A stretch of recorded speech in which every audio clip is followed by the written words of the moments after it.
Hmm. Yeah, I'm not having the best of luck with connection. I don't know why.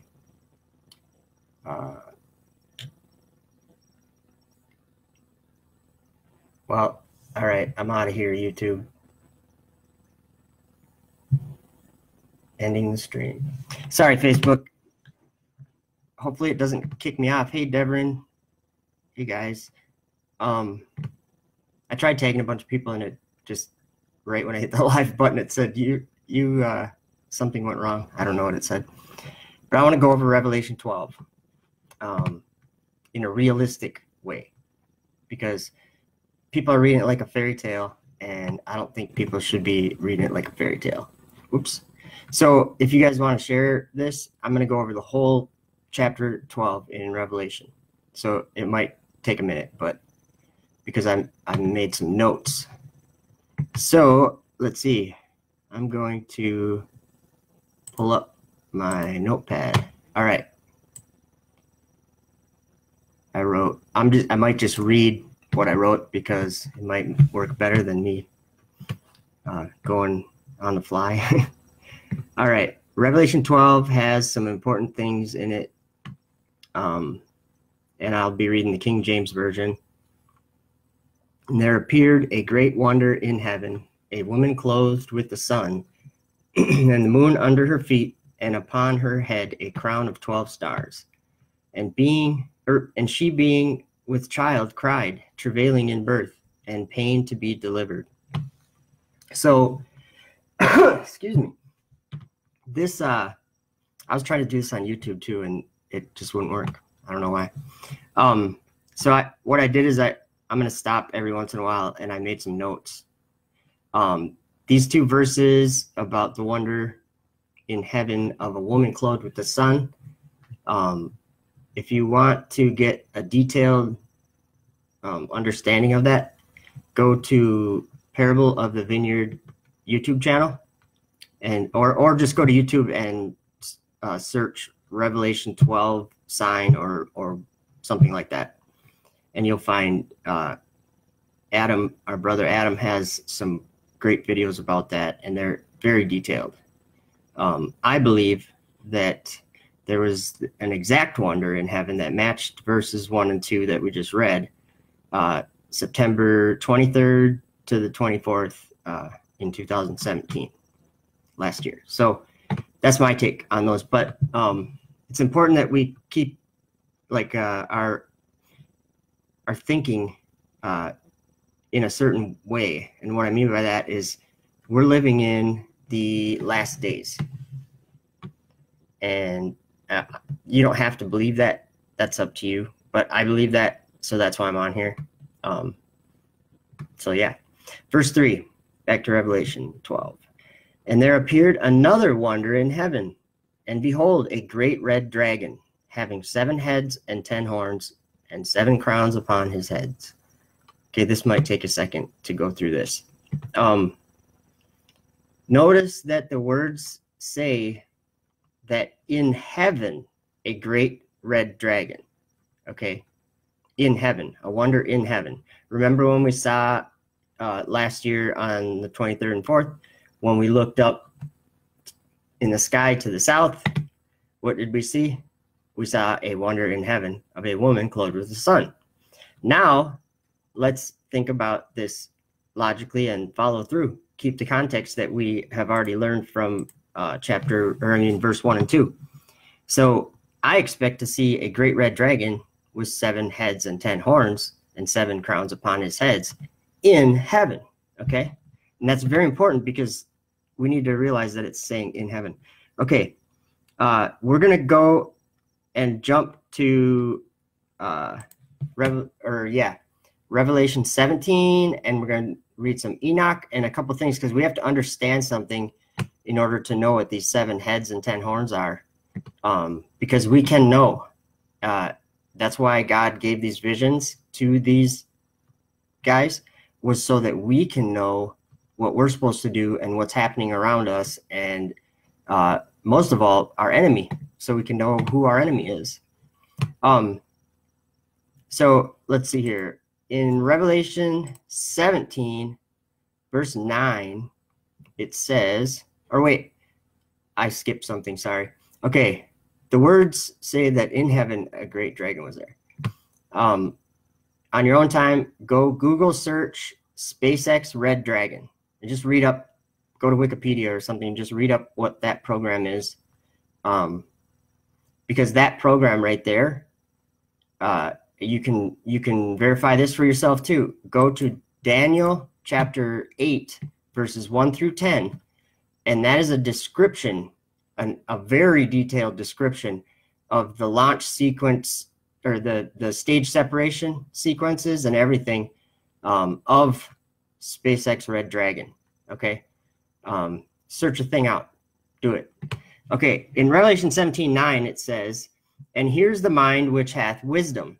The 7 heads are 7 mountains on which the woman sitteth." So it just says right there that the 7 heads are 7 mountains. Okay, well, that doesn't make a whole lot of sense until we read Enoch chapter 18, verse 11.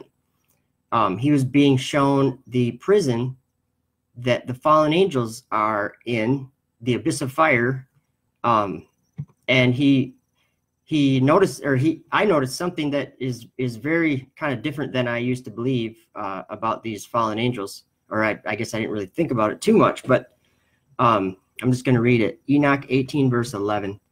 "And I saw a deep abyss with columns of heavenly fire, and among them I saw columns of fire fall, which were beyond measure, alike towards the height and towards the depth. And beyond that abyss I saw a place which had no firmament of heaven above, and no firmly founded earth beneath it. There was no water upon it, and no birds, but it was a waste and horrible place. I saw there 7 stars like great burning mountains." And I'm gonna let's see here what the angel tells him. And I think it's Uriel. I'm sure it's Uriel, actually. Let me just double check that though. Well, that's not important right at the moment, but the angel said, "This place is the end of heaven and earth. This has become a prison for the stars and the host of heaven." So that means their prison is above us, because stars and the host of heaven is above us. So that's an important thing to note. I got to get back to where I was. I wasn't planning on reading that extra part. Okay, let's see here. Notepad, where are you? Okay, my stomach's growling. I hope you didn't hear that. Okay. So Enoch went to see this prison, and these fallen angels, they're up where these 7 stars are, and these 7 stars are bound there because they didn't come out at their appointed times. And so Uriel tells Enoch that that place has become a prison for the fallen angels that sinned with women too and created offspring. So that's a little different than I used to understand. And it only makes sense as we continue on in Revelation 12, because they have to be up there. They're going to be cast down to earth. But Revelation 17, verse 3 gives us a good idea that John and Enoch went to the same place when they saw these 7 mountains. So he carried me away. Whoops. This is Revelation 17, verse 3. "So he carried me away in the spirit into the wilderness, and I saw a woman sit upon a scarlet-colored beast, full of names of blasphemy, having 7 heads and 10 horns." Oops. So we're talking about the same beast here, or the same dragon. "And his tail," this is verse 4 in Revelation, back to Revelation 12. "And his tail drew a third part of the stars of heaven, and did cast them to the earth. And the dragon stood before the woman, which was ready to be delivered, for to devour her child as soon as it was born." Let's see. Okay, here's the note that I had for that. Google search SpaceX Falcon 9 rocket. The reason why this rocket is specifically important is because it fulfills several scriptures, to be honest, like literally. and we'll go over a couple of them really quick. Okay, so this rocket, what it is well, here's the logo on the side of it. But what it does is it lifts Dragon capsule, which is, I better show you a picture because, but do the Google search this stuff out. Okay, here's a picture. Let me get rid of my notepad so I can make sure that you're seeing it. Okay, this bottom part right here, let me get over here. Okay, this bottom part here, it breaks in pieces right here. It breaks, or actually, no, I'm sorry, up here.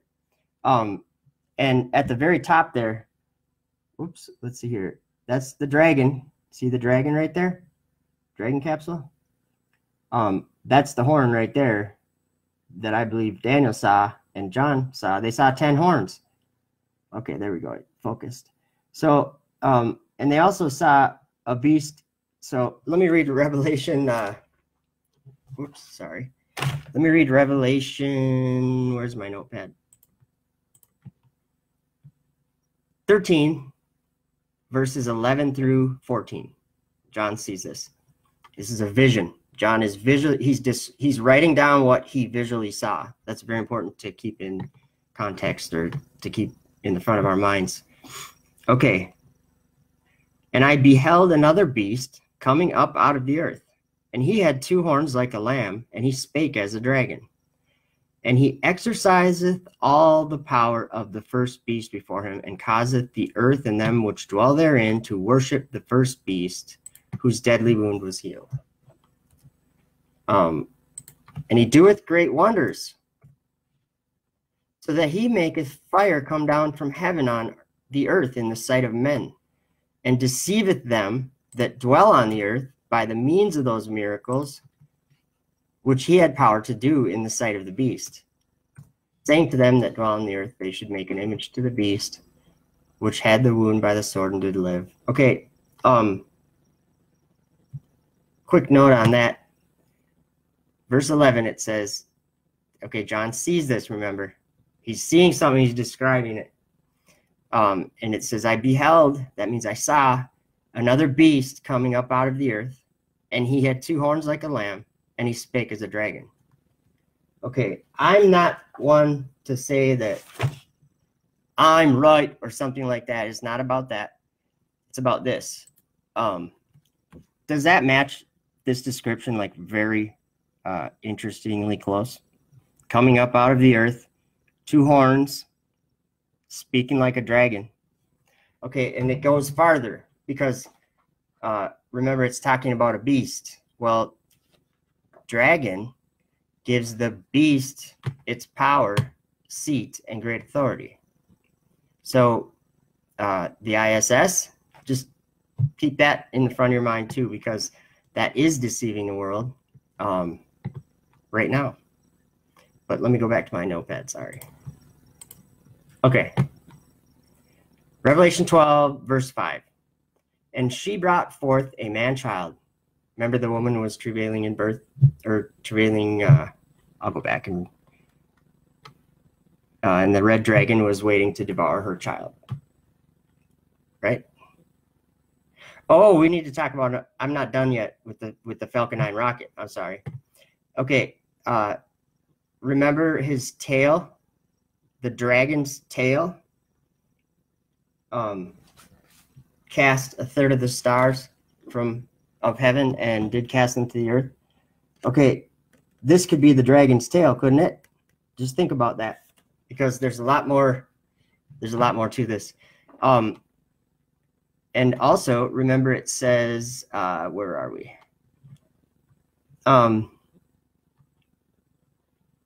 And he doeth great wonders, so that he maketh fire come down from heaven on the earth in the sight of men. I'm just looking for a picture. I don't think I have one, but this Falcon 9 rocket booster that brings Dragon up out of the earth, it does come back down, and using its thrust out of its 9 Merlin engines, or actually it doesn't need 9 at that point because there's no fuel in the thing almost, it lands on the earth, okay, in the sight of men. So what I'm saying is, this is not a story that we can't understand. This is something that we're supposed to understand. This is made for us to understand. This was given to these guys to show us what we need to know, and that's very important. Okay, let's see.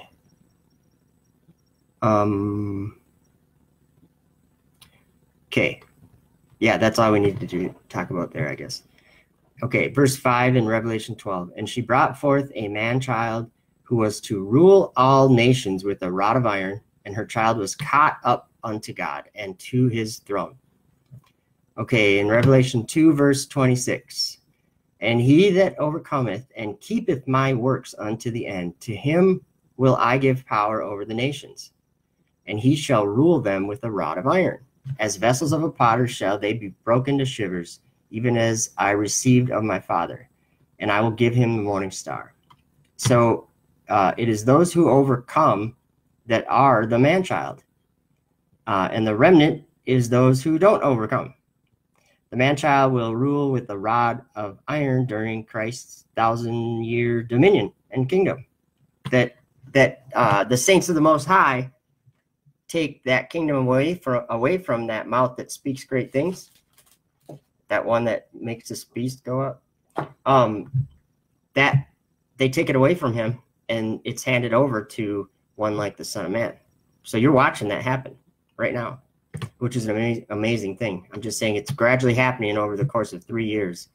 The kingdom and dominion of heaven and earth is being taken away from something evil and given to something righteous. So Revelation 12, verse 6. And the woman fled into the wilderness, where she hath a place prepared of God, that they should feed her there 1,260 days.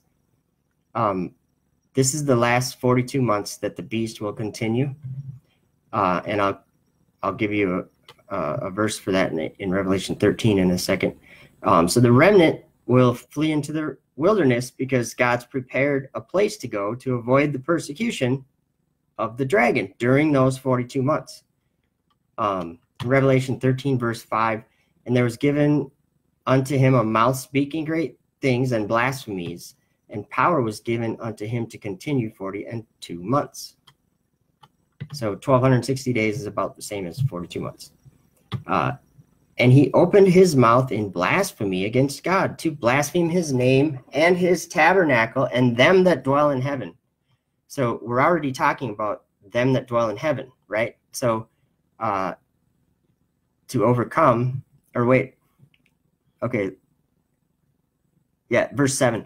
And it was given unto him to make war with the saints and to overcome them. And power was given him over all kindreds and tongues and nations. And all that dwell upon the earth shall worship him, whose names are not written in the book of life of the Lamb slain from the foundation of the world. So this is those who are not in the book of life from the foundation of the world. But it doesn't say that they're not in the book of life. It just, that's what one thing that I learned. And then in Revelation 17, there's another reference to it. And I believe that there's a book of life from the foundation of the world, but I believe that there's many more people that are saved in the end because of God's wrath. Really, that's really what's they're going to be saved with fear. Most of the people, this is just my belief, most of the people alive right now in this world are going to be saved. I mean, anybody that believes in God and believes in Jesus and maybe has a hard time believing the creation story, they're going to believe the creation story, and it's going to abide in them. And it might even happen with fear, is because of fear. That's what I'm going to say. Because God's wrath is coming on this world, and it's not supposed to be fun. But even those who have to run to the, into the wilderness, and be, what did it say? It said they should feed her there 1,260 days. It's going to take faith to get there. That's what I do know. Okay. back to Revelation again, verse 7 in chapter 12. And there was war in heaven. Michael and his angels fought against the dragon, and the dragon fought and his angels up there in heaven. Okay. This is Satan and his fallen angels being cast out of the place where they are imprisoned down to the earth. They're cast out of heaven down to the earth. Verse 9. Oh, wait. I'm sorry. Oh, yeah, I already read verse 8. I'll read it again just in case. And prevailed not, neither was their place found any more in heaven. So Satan and his angels, Satan and his angels no longer had a place in heaven after this war. And the great dragon was cast out. This is verse 9, sorry. That old serpent, called the devil and Satan, which deceiveth the whole world, he was cast out into the earth, and his angels were cast out with him. Note, it does say that he deceiveth the whole world. So it's not a joke either. Verse 10, and I heard a loud voice in heaven, now is come salvation and strength, and the kingdom of our God, and the power of his Christ. For the accuser of our brethren is cast down, which accused them before our God day and night. I could talk about this verse for a long time. Okay, who's the accuser of our brethren? There's the accuser of our brethren, and then there's also offspring that the spirits of giants that live on the earth that are also accusers of us. Okay, they have a system worked out that 99.5%, 0.8% of the whatever it is population does not comprehend at all that they're being controlled entirely by fallen angels in the heavens. Okay. Verse 11. And they overcame him by the blood of the Lamb and by the word of their testimony, and they loved not their lives unto the death. Okay. Lots of people use this verse. Lots of people like this verse. I love this verse. But it's getting used a lot the wrong way by a lot of people. Okay. It says they overcame him by the blood of the Lamb. Who did they overcome? Satan. And how did they do it? By the blood of the Lamb and by the word of their testimony, and they loved not their lives unto the death. Let's apply this to a realistic thing that's happening in the world, guys. What are people jumping out in front of the bus for? That seems very strange. Telling the world that Earth is flat. Why would people do that? Because all it brings is ridicule and, you know, a lot of different attitudes like that. But that we're reading about it, you guys. And in Revelation, we find out those people that are saved with fear, what do they do the moment that this big earthquake happens and 7,000 people are killed? What do the people do then? They give glory to God, and they're saved with fear because he shakes the earth. So anyway, let's see here.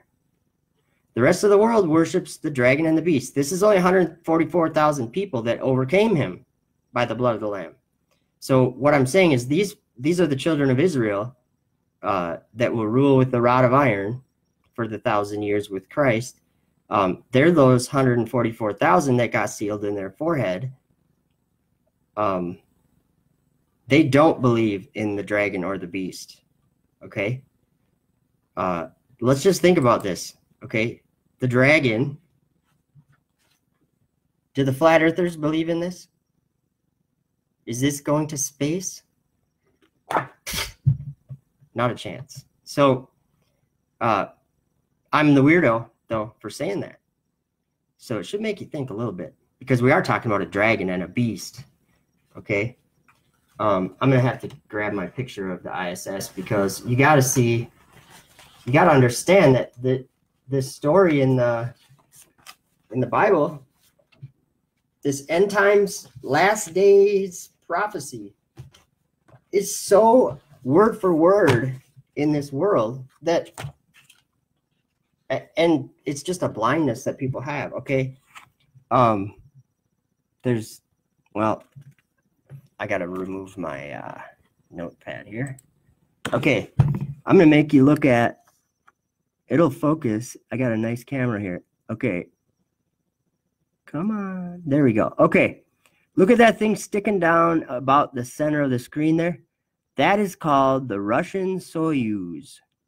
That is the only way that an astronaut can go to and from the ISS. Okay. Now, oops, I'm trying to look here. Okay. See up on the top there, those tubular kind of things, like right there. Those are docking stations for 4 vehicles. 4 vehicles. Russian Progress, Russian Soyuz, Orbital ATK Cygnus, and SpaceX Dragon. Read Daniel 7 verse 6 on your own. Do it. Okay, back to my notepad. What I'm saying is this is just a realistic story, literal story. It's not, it's showing the spiritual and the physical side of things, or the celestial side of things, whatever you want to call it, but it's showing that, and it's just a literal story. And it was shown, literally shown to John. And that's why when Flat Earth came around, all of a sudden I started understanding all these visions that are in the Bible. They all started making perfect sense to me because they're just literal descriptions, so simple. And everybody, I guarantee you, if someone says this means, or this represents, or this is, well, I could go on with a bunch of them, but when they say these things, that just means they don't know what they're talking about, because the Bible never says to make a representation out of something.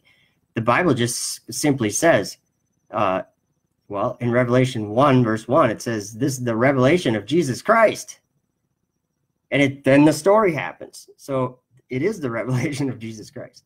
Okay, back to Revelation 12 verse 12. Therefore rejoice, ye heavens, and ye that dwell in them. Woe to the inhabitants of the earth and of the sea, for the devil is come down unto you, having great wrath, because he knoweth that he hath but a short time. And when the dragon saw that he was cast out, or cast unto the earth, he persecuted the woman which brought forth the man-child. And to the woman were given 2 wings of a great eagle, that she might fly into the wilderness, into her place, where she is nourished for a time, and times, and half a time, from the face of the serpent. So right there, the remnant will have miracles worked for them by Jesus Christ himself. He prepared a place. So they have a place to go for safety if they can believe. If they, and that earthquake, I think, is going to change people's hearts and make them reconsider the God of creation, and give him glory. It says in here they will. Let's see here. Let's see. God has a plan for his followers. Check his Twitter feed. Just kidding. And the serpent cast out of his mouth, this is verse 15, water as a flood after the woman, that he might cause her to be carried away of the flood. And the earth helped the woman, and the earth opened her mouth and swallowed up the flood which the dragon cast out of his mouth. And the dragon was wroth with the woman, and went to make war with the remnant of her seed, which keep the commandments of God and have the testimony of Jesus Christ. So what I'm believing here is that the first fruits unto God are these children of Israel, the 144,000. And they are the only ones in the world that overcame this dragon and this beast. Everybody else believed in it. And it's just a literal thing. I mean, Daniel had all these descriptions of these beasts, and the one in Daniel 8 verses 1 through 10, it goes up to the host. It waxes great, even to the host of heaven. The host of heaven's up where the stars are, and it casts some of the host and of the stars to the ground and stamped upon them. Well, interesting, the way I look at it anyway, is that that was when Daniel was given the vision. That was like before Christ came. And then after Christ came, it was John in the Isle of Patmos gets a vision. And like somebody released the information to John that it was called dragon. So John just called it dragon the whole time. Like all through Revelation, he's calling it dragon. Well, Daniel didn't get that bit of information from anyone. He was calling them like trying to describe what they actually looked like the he goat that came across the land without touching the ground. What does that mean? That means it's flying. And he describes it. He says it was more stout than his fellows, and it had a notable horn between his eyes. He's literally describing. I'll show you a picture. I wasn't planning on doing the picture thing, but I kind of have to. Oops. Just because it's so literal that this is what the dragon 2. Read Daniel 7 verse 8. This subdues 3 kings for the red dragon program. So yeah. So I made it through the whole thing, I think, right? Yeah. Okay, so that's what I just wanted to basically share that. And there are some comments, just a couple. Hey, Joe Flats, Beulah. Cool.